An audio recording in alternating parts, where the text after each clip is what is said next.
The late afternoon sun cast a warm glow through the dusty windows of the small-town diner. The scent of fresh coffee and fried food lingered in the air as Jasmine moved quietly between tables, her steps practiced, her presence almost invisible. She wore her uniform neatly, her posture straight, but her arms, marked with deep, faded burn scars, never went unnoticed. As she reached to clear a table near the back, a group of loud, casually dressed customers leaned in toward one another, casting glances in her direction. "Must have played with fire and lost," one of them snickered, loud enough to be heard. Another chuckled, murmuring something Jasmine chose not to catch. She kept her head down, gripping the tray a little tighter, not missing a beat as she wiped down the table. She had learned to pretend she didn't hear it. But she always did. She glanced at the clock above the counter, willing the shift to move faster. The laughter behind her continued, not malicious enough to cause a scene, but sharp enough to cut. It was never about just the scars, it was the assumptions, the stares, the subtle recoil in people's eyes. As she walked back toward the kitchen, her eyes caught her own reflection in the metal pass-through window. For a fleeting moment, she saw not the scars, but the strength it took to wear them every day in a world that didn't understand. Still, her heart sank. The weight of being judged for a story no one ever bothered to ask about pressed heavily on her shoulders. The bell above the diner door jingled softly as Frank stepped inside, his old army jacket faded but neatly worn. He moved with a stiffness earned over years, years that showed in the deep lines on his face and the distant look in his eyes. He took a seat in the corner booth, the one he always chose when passing through town. This place had good coffee and quiet, two things he valued. As he sipped from the chipped mug, he watched the room, his eyes settling on the waitress with the burned scars. He'd noticed her before on previous visits, always quiet, always moving like she wanted to disappear. Today, she moved slower, her shoulders just a little lower than usual. She approached his table with a polite, tired smile and refilled his coffee. That's when he saw it, a faint black outline peeking from under her sleeve. It was barely visible, but unmistakable to him, the old unit tattoo. His heart gave a sudden jolt. "That tattoo," he said softly, looking up at her with new eyes. "Where'd you get it?" Jasmine froze for half a second, instinctively tugging her sleeve down. But something about the man's voice, gentle, uncertain, familiar, made her pause. "I served," she said cautiously. "Medic. 107th. Frank sat back, his eyes wide, mouth slightly open.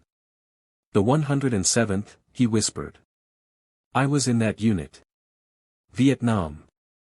For a moment, the diner faded around them. Two strangers, bound by ink and memory, suddenly not so different after all. Jasmine hesitated, the coffee pot still in her hand.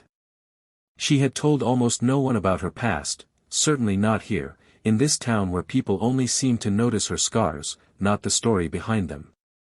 But something in the old man's voice, the way he said 107th, cracked the wall she built around herself. She set the pot down and slid into the booth across from him, her voice low. "I was a field medic. Afghanistan. Our convoy was ambushed near Kandahar. There was a little girl caught in the crossfire.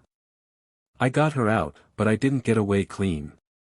She pulled her sleeve up slightly, revealing more of the old, faded tattoo, a black falcon with wings outstretched, just like his.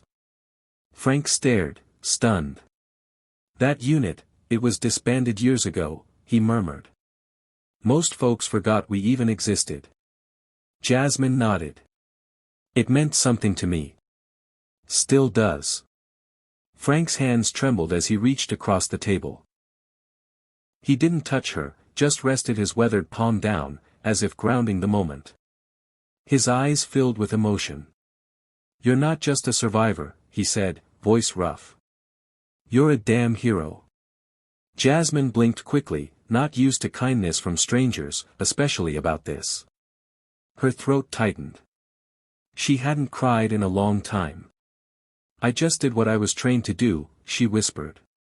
Frank shook his head. No. You did what most people wouldn't. And that makes all the difference. In that moment, the scars didn't feel so heavy. The clatter of silverware and idle chatter filled the diner, but something had shifted. Frank stood slowly from the booth, his voice suddenly clear and commanding, decades of military bearing rising to the surface. "Excuse me, folks," he said, addressing the room. Heads turned. The group of mockers from earlier looked up mid-laugh, caught off guard. Jasmine froze behind the counter, unsure of what he was about to do. "I want y'all to know something," Frank continued, his voice steady but thick with emotion. "That young lady you've been laughing at.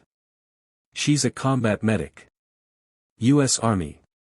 Same unit I served in 50 years ago. She's got scars, sure, but those scars are from saving a child in a war zone.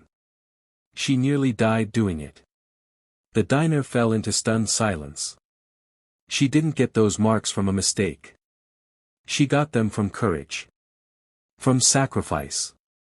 From doing what heroes do. One of the customers who had mocked her earlier shifted uncomfortably in his seat, unable to meet Jasmine's eyes.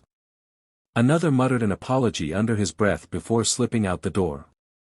At a nearby table, a young boy leaned toward his mother and whispered, "She's like a real-life superhero." Jasmine stood motionless behind the counter, eyes wide, heart pounding. No one had ever said those words aloud. Not like that. Not in front of others. Frank gave her a nod, a soldier's salute in everything but form. And in that quiet room, full of stunned strangers, the weight of her story finally found space to breathe. The diner looked different now. It wasn't the furniture or the lighting, it was the air itself. Lighter. Warmer. People greeted Jasmine with genuine smiles now, not polite nods or downward glances. She no longer wore long sleeves to hide her scars. Instead, she wore them like medals, proof of where she'd been, what she'd survived, and who she still was. A few days had passed since Frank stood up for her. Word had spread through the small town faster than wildfire. Veterans started coming in just to meet her. One brought a framed photo of the 107th, another saluted her as he left. A plaque now hung by the register, installed quietly by Frank and the owner, with brass letters etched into dark wood. In honor of courage, Staff Sergeant Jasmine Lee, 107th Medic Division. Jasmine had cried when she saw it. Not from pain, but release. For once, her story wasn't just something she carried, it was something shared, something honored. Frank became a regular. He always took the corner booth, always asked for Jasmine, and always left a few extra dollars with his check. He never said much after that day, but he didn't have to. Sometimes the most powerful gratitude comes in silence. As Jasmine poured coffee for a young couple one morning, the little boy from before ran up and handed her a drawing. It was her, cape and all, scars shining like gold. She smiled, heart full. Because now, when people looked at her, they didn't see damage. They saw strength.